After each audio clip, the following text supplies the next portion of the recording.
춘천의 어두운 방 안에서 지은은 기대라는 무거운 담요가 자신을 억누르는 듯한 느낌을 받았다. 그녀의 눈은 벽에 걸린 달력을 훑었고 서울대학교 입학시험까지 남은 날들을 세어보았다. 네오는 이를 위해 태어났다. 준호의 목소리가 그녀의 머릿속에 울려 퍼졌다. 그는 원칙을 중시하는 엄격한 대학 교수로 결코 자신의 잘못이나 다른 사람의 실수를 인정하지 않았다. 그러나 그의 엄격함 뒤에는 지은이 점차 알아차리기 시작한 무언가가 있었다. 책을 건네줄 때 우연히 스치는 그의 손가락, 저녁 식사 중 길게 이어지는 시선. 지은아, 여기 와서 앉아. 어느 날 밤, 그가 한국 고전문학에 대해 보여주겠다며 한 말이었다. 그 순간 지은은 새로운 감정을 느꼈다. 호기심과 두려움이 섞인 감정이었다. 마치 둘이 아직 모른 차에 곧 넘을 수 없는 선을 마주하고 있는 것 같았다. 혼자 있을 때 지은은 모든 것을 의심하기 시작했다. 사랑은 존중만 있어야 할 곳에서도 피어날 수 있는 것일까? 아니면 그것은 억눌린 욕망에 금지된 열매일 뿐인가? 지은의 하루는 항상 일정했다. 아침에는 어머니 수진이 준비한 따뜻한 죽을 먹으며 조용히 식사를 했고 학교에서는 친구들과 함께 웃으며 시간을 보냈다. 그러나 집에 돌아오면 모든 것이 달라졌다. 아버지 준호는 그녀의 성적표를 꼼꼼히 검토하며 더 잘할 수 있다는 말만 반복했다. 그의 눈빛은 지은에게 늘 부족함을 느끼게 만들었다. 춘천의 겨울은 유난히 춥고 고요했다. 호수 주변의 나무들은 서리로 뒤덮여 있었고 마을 사람들은 저마다의 일상을 묵묵히 살아갔다. 그러나 지은의 마음은 평온하지 않았다. 그녀는 아버지의 기대에서 벗어나 자유롭게 숨 쉴 수 있는 공간을 갈망했다. 하지만 동시에 그녀는 아버지의 인정을 받고 싶은 욕망도 느꼈다. 어느 날 밤 거실에서 책을 읽던 지은은 준호가 자신을 바라보고 있다는 것을 알아챘다. 그의 시선은 강렬했지만 동시에 어딘가 불안해 보였다. 그 순간 지은은 자신도 모르게 얼굴을 붉혔다. 그녀는 왜 이런 감정을 느끼는지 이해할 수 없었다. 그러나 분명한 것은 그녀의 삶이 점점 더 복잡해지고 있다는 사실이었다. 그날 밤, 지은은 평소와는 다른 분위기를 감지했다. 준호는 저녁 식사 후에도 거실에 남아 책을 읽고 있었다. 그의 표정은 평소보다 더 깊이 생각에 잠긴 듯 보였다. 지은아, 그가 갑자기 말했다. 너한테 무언가를 보여주고 싶다. 그의 목소리는 단호했지만 동시에 약간 떨리고 있었다. 그녀는 망설였지만 결국 자리에서 일어나 그에게 다가갔다. 준호는 책상 위에 놓인 오래된 사진 한 장을 가리켰다. 그것은 그의 젊었을 때 모습이었다. 사진 속의 그는 지금과는 전혀 다른 사람이었다. 자유롭고 웃으며 누군가의 손을 꼭 잡고 있었다.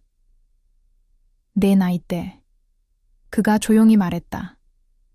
나도 많은 고민을 했다. 지은은 그의 말에 귀를 기울이며 이상한 감정을 느꼈다. 아버지가 이렇게 개인적인 이야기를 꺼낸 것은 처음이었다. 그녀는 자신도 모르게 그의 손이 자신의 손에 닿는 것을 느꼈고 순간적으로 몸을 움츠렸다. 그러나 그는 곧바로 손을 뗐다. 그 짧은 순간이었지만 지은의 마음속에는 커다란 파문이 일었다. 그녀는 이제까지 느껴보지 못한 혼란에 휩싸였다. 그 이후로 지은과 준호 사이의 분위기는 미묘하게 변했다. 그들은 서로를 마주할 때마다 말을 아끼기 시작했지만 시선은 점점 더 자주 마주쳤다. 어느 날 저녁, 지은은 부엌에서 설거지를 하고 있을 때였다. 뒤에서 들려오는 발소리에 그녀는 몸이 굳어졌다. 준호였다.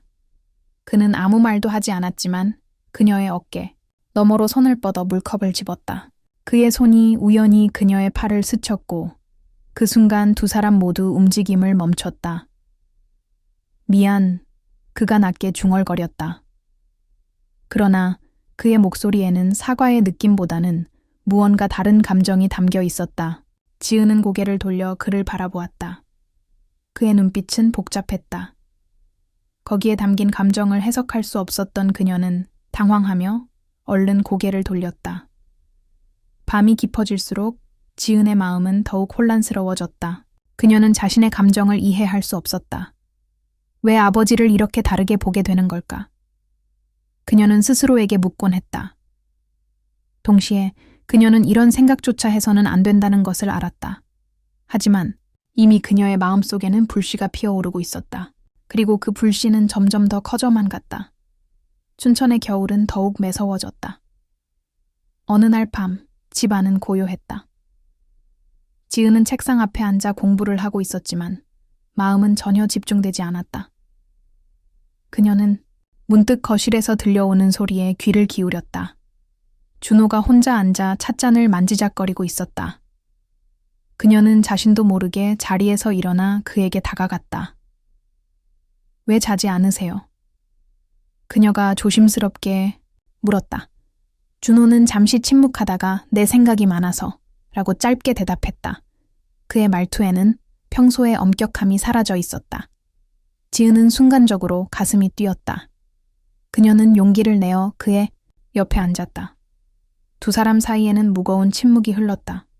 그때 준호가 갑자기 손을 뻗어 그녀의 손을 덮었다. 지은아, 그가 낮게 속삭였다. 미안하지만 나는 더 이상 참을 수 없을 것 같아. 그의 손길은 따뜻했지만 동시에 그녀를 불안하게 만들었다. 지은은 당황하며 손을 빼려 했지만 몸이 움직이지 않았다. 그녀는 자신의 마음속에서 싹트는 감정을 부정하고 싶었지만 이미 너무 늦었다.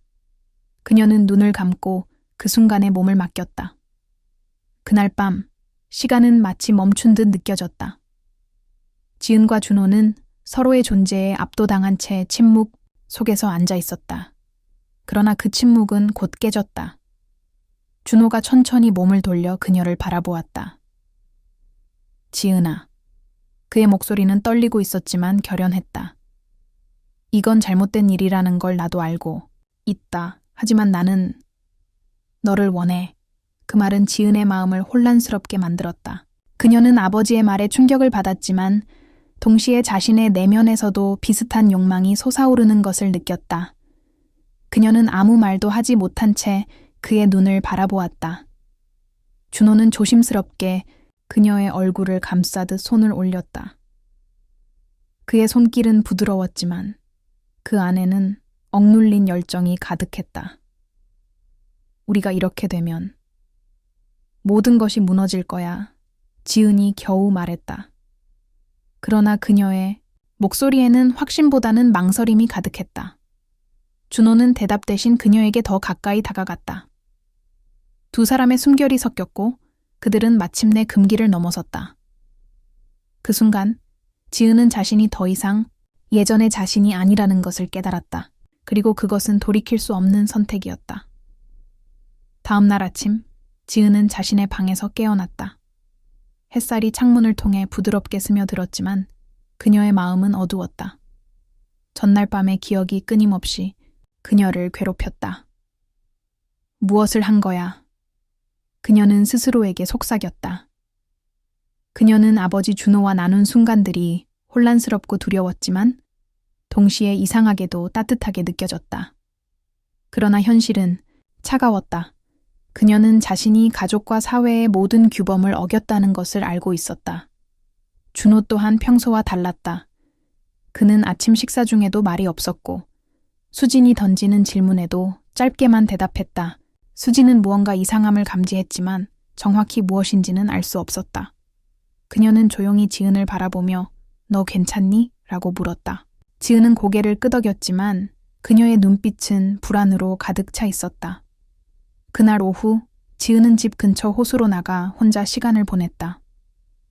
그녀는 자신이 선택한 길이 결국 모든 것을 파괴할까 두려웠다. 그러나 동시에 그녀는 이미 돌이킬 수 없다는 것을 깨달았다. 이제 그녀는 자신의 행동이 가져올 파장을 마주해야 했다. 춘천의 겨울은 여전히 추웠지만 지은의 마음은 더욱 차가워졌다. 그녀는 자신의 방에 앉아 서울로 떠날 준비를 하고 있었다.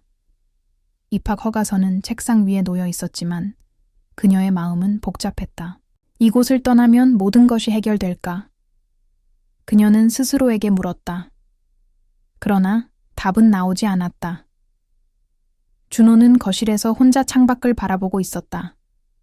그의 눈빛에는 후회와 갈망이 뒤섞여 있었다. 그는 지은이 떠난 후에도 자신이 감당해야 할 대가를 잘 알고 있었다. 하지만 그는 이미 선택했고 돌이킬 수 없었다. 출발날 아침, 지은은 현관에서 가족들과 작별 인사를 나누었다. 수지는 따뜻하게 그녀를 포옹했지만 준호는 멀리서 조용히 서 있었다. 그의 눈에는 말하지 못한 수많은 감정이 담겨 있었다. 지은은 마지막으로 그를 바라보았고 잠시 망설였지만 결국 고개를 돌렸다. 기차는 춘천을 떠나 서울로 향했다. 지은은 창문 너머로 사라져가는 도시를 바라보며 한 가지 확신을 했다. 그녀의 삶은 이제 전혀 다른 방향으로 흐르게 될 것이다. 그러나 그것이 어떤 방향일지는 아무도 알 수 없었다.